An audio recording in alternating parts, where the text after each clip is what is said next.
Alguém me disse assim: pastor, o senhor dá ceia para criança? Eu digo: damos. É pecado. Eu digo: meu irmão, a Al-Qaeda dá metralhadora para criança, o traficante da cocaína. Você acha que Jesus vai brigar comigo porque eu dou ceia? Eu quero trazer algumas reflexões a respeito desse vídeo do apóstolo Luiz Hermínio. Vou rodar ele aqui e já a gente conversa sobre alguns pontos que eu achei interessante a respeito da fala dele. Se é para ser pentecostal, eu também sei. Abra sua Bíblia comigo nesta noite. Oh! Se é para ser tradicional, paz, queridos, preste atenção. Irmão, que frescurada, dá nojo. As pessoas discutindo por coisas nada a ver. Alguém me disse assim: pastor, o senhor dá ceia para criança? Eu digo: damos. É pecado. Eu digo: meu irmão, a Al-Qaeda dá metralhadora para criança, o traficante da cocaína. Você acha que Jesus vai brigar comigo porque eu dou ceia? Eles são mais puros do que nós. Quando Jesus chegou, irmãos, Israel estava tão intoxicado de religião, e Jesus andava no meio de gente. Jesus era tão parecido com gente, pastor Paulo, que Judas disse assim: o homem que eu beijar, esse é Jesus. De tão igual a todo mundo que ele era. O que me incomodou nesse vídeo do Hermínio, do apóstolo Hermínio, que se apresenta como apóstolo, primeiro é essa brincadeira que ele faz a respeito de conseguir ser pentecostal ou tradicional, essa dicotomia que eles fazem em relação ao pentecostalismo. Na verdade, toda igreja cristã é pentecostal, porque a igreja nasce no Pentecoste ali com o derramar do Espírito Santo.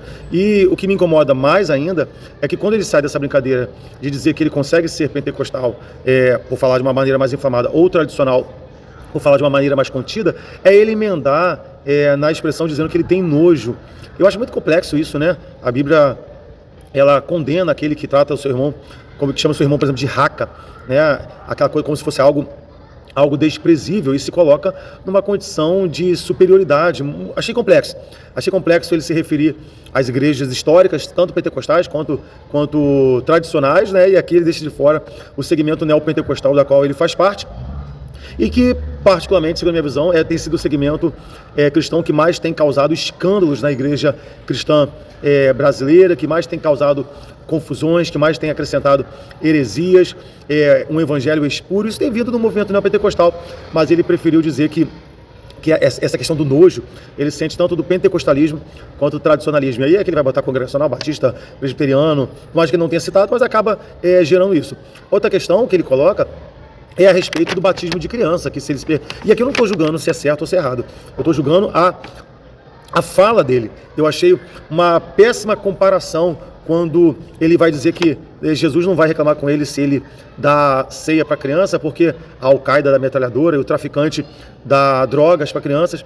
Eu não entendi a comparação. Então quer dizer que já que a Al-Qaeda dá metralhadora e o traficante dá drogas, eu posso dar a ceia? A ceia ficou eles usam uma linguagem metafórica estranha, né? Sem sentido, muito ruim a comparação, como se fosse algo do mesmo nível, algo do mesmo naipe. Bem, uma outra questão é que eu acho que alguns fatores foram desprezados nessa questão, tipo assim, eu acho que Jesus não vai brigar comigo. Bem, a igreja é fundada na doutrina dos apóstolos, eu queria citar algumas falas aqui, dois apóstolos. 1 Pedro 3:21, vai dizer que o batismo é um compromisso, e é difícil você exigir compromisso de uma criança, né? Que uma criança realmente seja compromissada. Às vezes ela não tem compromisso nem com os estudos dela, né? Desculpa aí, tá um barulho aqui de um carro de ovo que está passando aqui. E 1 Pedro 3:21 vai dizer que esse batismo é um compromisso de boa consciência diante de Deus por meio da ressurreição de Jesus Cristo. Queridos, se é por conta da ressurreição de Jesus Cristo, por que Jesus Cristo morreu? Por conta dos nossos pecados. Então, a ceia, ela é um memorial de um sacrifício feito pelos nossos pecados. Ela se arremete aos nossos pecados, ao sacrifício de Cristo, que está ali naquela mesa, em propiciação, em memória, pelo fato de nós ter sido libertos da nossa condenação. E aí, olhar para a criança e dizer que ela pode tomar ceia, porque ela não tem pecado, automaticamente, nessa fala, parece que não tem sentido ela participar da ceia, já que a ceia é a celebração da vitória de Cristo sobre a morte, que era o nosso algoz por conta do nosso pecado, porque o salário do pecado é a morte, né? Achei confuso. 1 Pedro 3, ainda no mesmo capítulo, versículo 15, lá antes ele vai dizer que nós precisamos estar preparados para explicar, falar a razão da nossa fé. Precisamos estar preparados. No mesmo capítulo que ele fala sobre o batismo, ele vai dizer isso. Precisamos estar preparados, precisamos ter um ensino, precisamos, Quando Cristo vem, ele traz o ápice da revelação. E o que é a lei? A lei é o aio. Há um tempo de preparo. Jesus Cristo cresceu em graça e conhecimento. Apóstolo Paulo passou um tempo de preparo. Sabe, as coisas não são feitas de uma forma tão soltas, assim como o apóstolo Hermínio coloca, sabe, de uma forma tão descompromissada, como se fosse uma celebração ou uma ceia acessível ou inclusiva, como se nós estivéssemos, porque não damos a ceia para as crianças, ou aqueles que não foram batizados, não só crianças, mas também adultos ainda que não conseguem discernir, adultos que não são batizados, porque não discernem. É como se a gente estivesse impedindo ela de vir a Cristo. E na verdade não. É necessário que a igreja leve esse compromisso com força e com seriedade. 1 Coríntios 11, versículo 24, eu quero citar algumas coisas que o apóstolo Paulo fala a respeito da ceia. Primeiro que no versículo 24 e versículo 25, quando ele vai citar o pão e vai falar sobre o vinho, ele vai dizer que isso é feito em memória, certo? Então, se é memória, há uma consciência ali ativa. Há uma reflexão ativa, e eu não sei se a gente pode esperar isso de crianças que estão na tenra idade. Se elas têm essa reflexão profunda, mas tem adulto que não tem, não importa. A questão não é quem não tem, quem não tem. A questão é o que se pede. A questão é o que de fato se exige. Então, lá no versículo 25, ele fala sobre uma aliança, que Deus firmou uma aliança. Será que a criança que está tomando a ceia, ou essas igrejas que inventam, ceia de come uva, não bebe vinho, come uva, será que essa criança tem condição de compreender que aliança é essa? Se ela tem condição de compreender a antiga aliança e a nova aliança que ela está nesse momento celebrando ao Senhor, no versículo 28, ele vai dizer que o homem deve se examinar. Isso é muito sério, é uma ação de exame. Você vê ceias aí, onde o culto é uma balbúrdia, é uma brincadeira, onde está todo mundo chorando, vibrando. Isso não é o padrão bíblico. O padrão bíblico é que no momento da ceia, isso não elimina a emoção, não elimina a gratidão, não elimina a adoração e louvor, mas a mente precisa estar em autoexame o tempo todo, para que esse sentimento nos leve ao Senhor com ações de graça, sabe? As pessoas confundem, fazem uma dicotomia entre fé e razão. A razão não se contrapõe à fé, né? A razão se contrapõe à fé. A visão se contrapõe à fé. A gente não anda pelo que vê, mas pelo que crê. Mas há um livro do John Stott que diz que crer é também pensar. O pensamento, o raciocínio, o racional, nossa razão, precisam estar ativas no culto.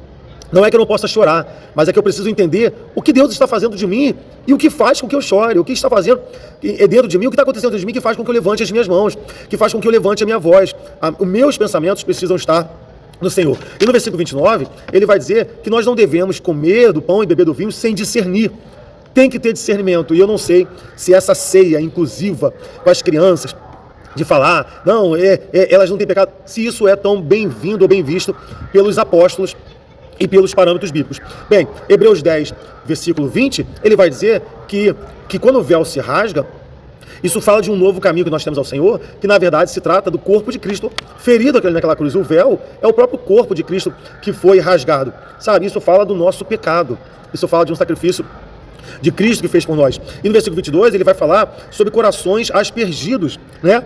Derramados para purificar a consciência culpada.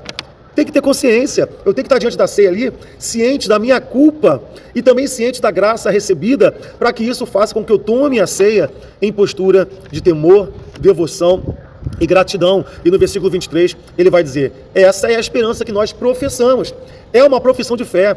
Então você que não se batizou ainda, você não deve tomar a ceia, porque é a fé que a gente professa, porque a Bíblia vai dizer que aquele que come sem discernir indignamente se torna réu. Então o pastor que te coloca diante de uma mesa de uma ceia, de uma forma indevida, se você ainda não se batizou, não tomou essa decisão de professar sua fé, ele está te expondo a ser réu de um juízo maior sobre a sua vida. Bem, no final do vídeo ele vai falar que Jesus era gente como a gente e que Judas beijou Jesus, porque Jesus era tão gente que as pessoas confundiam ele. Em relação a isso aqui eu não tenho muito o que comentar, achei meio estranho. É óbvio que Jesus era gente, ele era Deus, se esvaziou e tomou a forma de servo. O fato dele beijar Jesus, não quer dizer que Jesus, é porque não dava para reconhecer Jesus. Não, era pelo avançar das horas, talvez pelos soldados que não conhecessem Jesus Cristo, talvez pelas roupas deles que não deveriam ser muito diferentes umas das outras por conta das túnicas, ou pelo fato de vários deles terem barba ou terem cabelo grande. A questão não é essa. Jesus não era uma pessoa comum. Certa feita ele falou para os fariseus, quem de vocês me convence do pecado? Aqui esse vídeo não é para tratar o apóstolo Hermínio com demérito, mas eu creio que esse tipo de pregação, em que generaliza, em que coloca a coisa de uma forma tão solta, eu acho que isso traz prejuízo para a saúde espiritual de uma congregação, quando não faz com que hajam reflexões profundas a respeito do que é o Evangelho e daquilo que o Evangelho exige de nós e daquilo que Deus espera de nós. Um abraço, Deus te abençoe, fique com Deus.